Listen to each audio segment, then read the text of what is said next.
श्री शिवाय नमस्तुभ्यम हर हर महादेव। आप सभी का मेरे चैनल पर बहुत बहुत स्वागत है।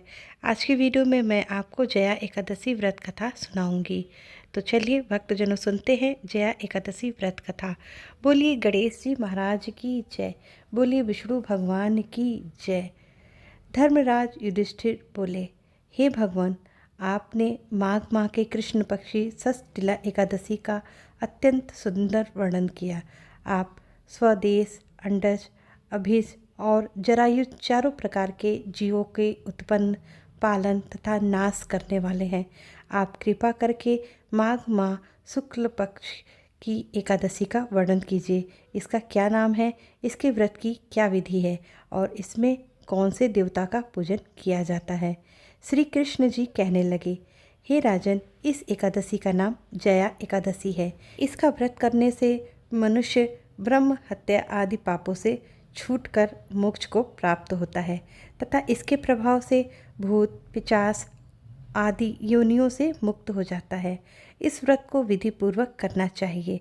अब मैं तुमसे पद्म पुराण में वर्णित इसकी महिमा की एक कथा सुनाता हूँ।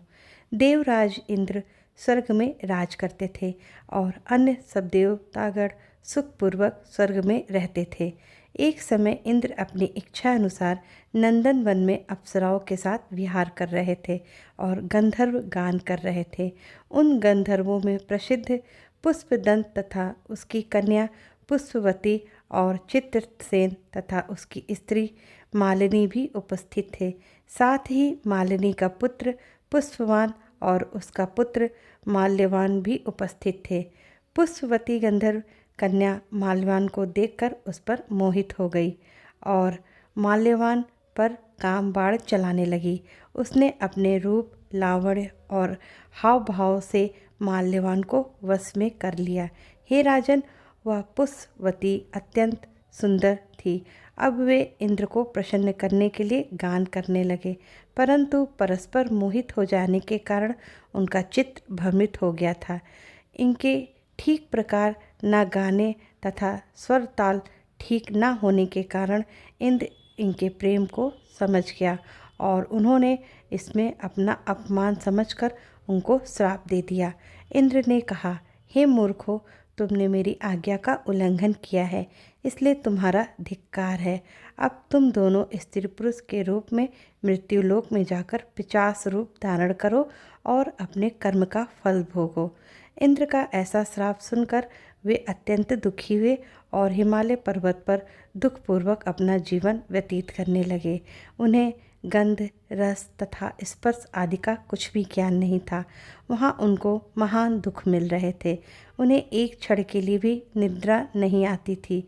उस जगह पर अत्यंत शीत था, इससे उनके रेंगटे खड़े रहते थे और मारे शीत के दांत बजते रहते।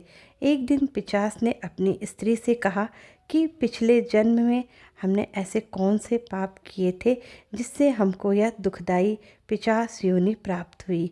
इस पिशाच योनि से तो नरक के दुख सहना ही उत्तम है, अतः हमें किसी प्रकार का पाप नहीं करना चाहिए। इस प्रकार विचार करते हुए वे अपना दिन व्यतीत कर रहे थे।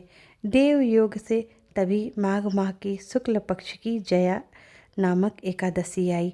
उस दिन उन्होंने कुछ भी भोजन नहीं किया और ना ही कोई पाप कर्म किया, केवल फल फूल ही खाकर दिन व्यतीत किया और सायंकाल के समय महान दुख से पीपल के वृक्ष के नीचे बैठ गए। उस समय सूर्य भगवान अस्त हो रहे थे। उस रात को अत्यंत ठंड थी, इस कारण वे दोनों शीत के मारे अति दुखित होकर मृतक के समान आपस में चिपटे हुए पड़े रहे। उस रात्रि को उन्हें निद्रा भी नहीं आई। हे राजन, जया एकादशी के उपवास और रात्रि जागरण से दूसरे दिन प्रभात होते हुए उनकी पिशाच योनि छूट गई।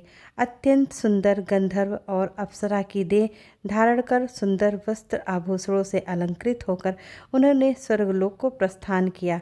उस समय आकाश में देवता उनकी स्तुति करते हुए पुष्प वर्षा करने लगे। स्वर्गलोक जाकर इन दोनों ने देवराज इंद्र को प्रणाम किया।